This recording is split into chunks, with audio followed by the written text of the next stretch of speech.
Hello guys, welcome back to my channel. So आज मैं बात करूंगा गाइस, जो लोग भी प्लान कर रहे हैं बेबी का कनाडा में। तो बेसिकली मैं बताऊंगा कि प्रेगनेंसी इन कनाडा में आपके जो भी डाउट है मैं क्लियर करना चाहूंगा यहाँ पे। यहाँ पे मैं 3-4 की फीचर्स है जो मैं पहले बता दूं। उसके बारे में डिस्कस करूंगा। इस वीडियो में मैं मेनली बताऊंगा कि अगर आपका बेबी बॉर्न होता है तो उसका स्टेटस क्या होता है, क्या उसके स्टेटस से पेरेंट्स का स्टेटस चेंज हो जाता है या नहीं हो जाता है, और दूसरा कि आपको कितना एक्सपेंस आ सकता है प्रेगनेंसी के लिए। हॉस्पिटल के खर्चे, ये सब सारा कुछ मिला के अगर आपका खर्चा आएगा तो कितना आएगा और किन को आएगा और किन के लिए बेनिफिट है, ये सभी डिस्कस करूंगा इस वीडियो में। तो बने रहेगा वीडियो में। गाइस, वीडियो शुरू करने से पहले वीडियो को लाइक कर दें और चैनल को सब्सक्राइब कर दें, क्योंकि ऐसे ही इंफॉर्मेटिव वीडियो मैं लेके आता रहूंगा। सबसे पहले मैं बता दूं कि स्टूडेंट, वर्क परमिट और पीआर तीनों का अलग अलग स्टेटस है और उनके एक्सपेंसिव उसी के हिसाब से है।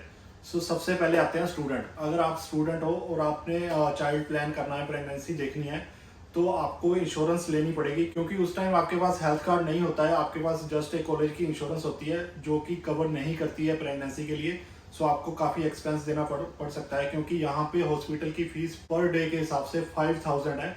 मतलब 3 दिन भी यहाँ पे आपको रहना पड़ता है, तो 3 दिन का 15,000 लगा लो, तो 15 से 20,000 आपको देना पड़ सकता है अगर आपके पास इंश्योरेंस नहीं है स्टूडेंट बेस पे।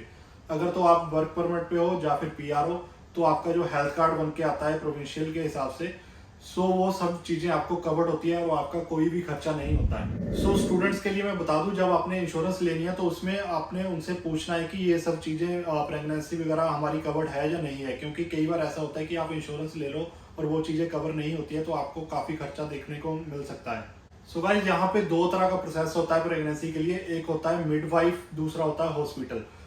मिडवाइफ में क्या होता है कि आपको, जैसे कि इंडिया में दाई सिस्टम होता है, तो ऐसे यहाँ पे मिडवाइफ बोला है।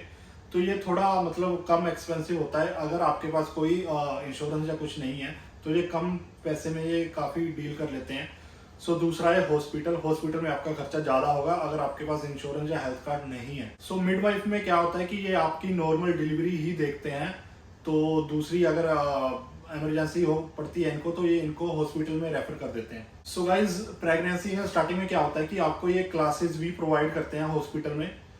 उन क्लासेस में ये सब बताया जाता है कि कैसे अपने चाइल्ड को रखना है, कैसे पकड़ना है, कैसे फीडिंग करनी है, ये सारी चीज़ें बताते हैं उसमें। ये काफ़ी इंफॉर्मेटिव होती है, तो ये ज़रूर लेना। और गाइज, हॉस्पिटल के अंदर जितनी भी फूड वगैरह जो भी होता है, कपड़े वगैरह, सारा कुछ गवर्नमेंट प्रोवाइड करती है। आपको पूरा मतलब मेन्यू बन के आता है कि आपने ये चीज़ें आप फ्री में मंगवा सकते हो, तो सब कुछ फ्री होता है अंदर। आपका बिल्कुल भी खर्चा नहीं आएगा। सिर्फ अगर मेडिकेशन आप बाहर से लेते हो वो हो गया, या फिर जब आप हॉस्पिटल जाते हो तो 2-3 दिन वहाँ पे रहते हो, तो वहाँ की पार्किंग जो होती है, पार्किंग टिकट्स, वो पे करनी पड़ती है। उसके अलावा आई डोंट थिंक सो कि कोई भी खर्चा आपका होगा प्रेगनेंसी के लिए, खासकर वर्क परमिट और पीआर के लिए। गाइस, जब आपका चाइल्ड बर्थ हो जाता है, उसके बाद जो उसका बर्थ सर्टिफिकेट होता है वो हॉस्पिटल में ही बन जाता है। हॉस्पिटल में आप बना सकते हो। और इवन कई हॉस्पिटल्स में तो आपका जो चाइल्ड केयर बेनिफिट होता है वो भी अप्लाई कर देते हैं और आपका डायरेक्ट डिपॉजिट मांग लेते हैं और सब कुछ वहीं पे हो जाता है और आपको चाइल्ड केयर बेनिफिट आना शुरू हो जाता है कुछ ही मंथ के बाद। गाइज, यहाँ पे कनाडा में क्या होता है, जैसे ही चाइल्ड बोर्न होता है तो उसको सीधी सिटीजन मिल जाती है कनाडा की, बट जो पेरेंट्स होते हैं उनका स्टेटस वैसा का वैसा ही रहता है। अगर आप स्टूडेंट हो या वर्क परमिट पे हो तो आपका स्टेटस उसी हिसाब से रहेगा और आपको उसके बेस पे पीआर नहीं मिलेगी। चाइल्ड का आप पे कोई इम्पैक्ट नहीं पड़ेगा। गाइज, उसके बाद आपका चाइल्ड का हेल्थ कार्ड भी उसी टाइम अप्लाई हो जाता है। बट एक सिचुएशन होती है, अगर आपका जो भी स्टेटस है, जैसे कि वर्क परमिट पे हो आप और आपका वर्क परमिट 1 साल से कम का बचा है, तो आप चाइल्ड हेल्थ कार्ड नहीं अप्लाई कर सकते हो। आपका स्टेटस मोर देन 1 ईयर का कनाडा में होना चाहिए, तभी आप चाइल्ड हेल्थ कार्ड अप्लाई कर सकते हो। गाइज, जब आप हॉस्पिटल में जाओगे, आपका एक खर्चा हो सकता है। वहां पे आपसे पूछेंगे आपने प्राइवेट रूम लेना है या सेमी प्राइवेट लेना है या फिर वार्ड में जाना है। सेमी प्राइवेट में क्या होता है कि आपके साथ एक शेयरिंग में एक और होंगे। 2 लोग होंगे मैक्सिमम वहाँ पे शेयरिंग में। और जो प्राइवेट होता है वो बिल्कुल प्राइवेट होगा रूम। और जो वार्ड होते हैं वहाँ पे मतलब बड़ा सा रूम होगा, वहाँ पे कर्टन वगैरह सारा कुछ लगा होगा अलग अलग। तो वहाँ पे अगर तो कोविड का सीन होता है तो आप प्राइवेट ले लो, तो प्राइवेट का चार्ज होता है $150-200 पर डे के हिसाब से। $200-400 $500 आपका लगेगा, बट 3 दिन के लिए लगेंगे, क्योंकि 3 दिन से ज़्यादा वो नहीं रखते हैं। 3 दिन के बाद वो भेज देते हैं पेशेंट को घर पे। सो उसके बाद भी आपको नर्स प्रोवाइड कर दी जाती है घर पे अगर आप लेना चाहो, क्योंकि यहाँ पे कई बार क्या होता है कि आपके पेरेंट्स कनाडा नहीं आ सकते हैं, तो चाइल्ड को संभालने के लिए यहाँ पे आप अपने पेरेंट्स को नहीं बुला सकते हो, तो वो नर्स प्रोवाइड कर देते हैं, उनके हिसाब से आप रख सकते हो नर्स को।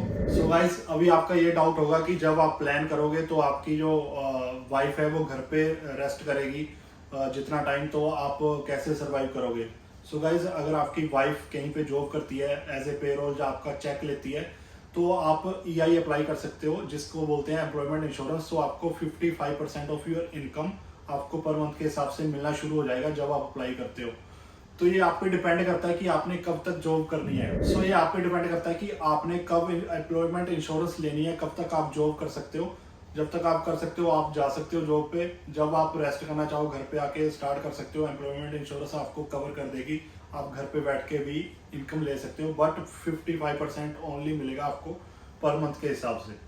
सो गाइज, वीडियो को यहीं पे एंड करते हैं, और प्लीज़ वीडियो को लाइक और शेयर करके जरूर जाना, और चैनल को सब्सक्राइब कर लेना। मिलते हैं ऐसी किसी इन्फॉर्मेटिव वीडियो के साथ। Till then take care, bye bye, thank you guys.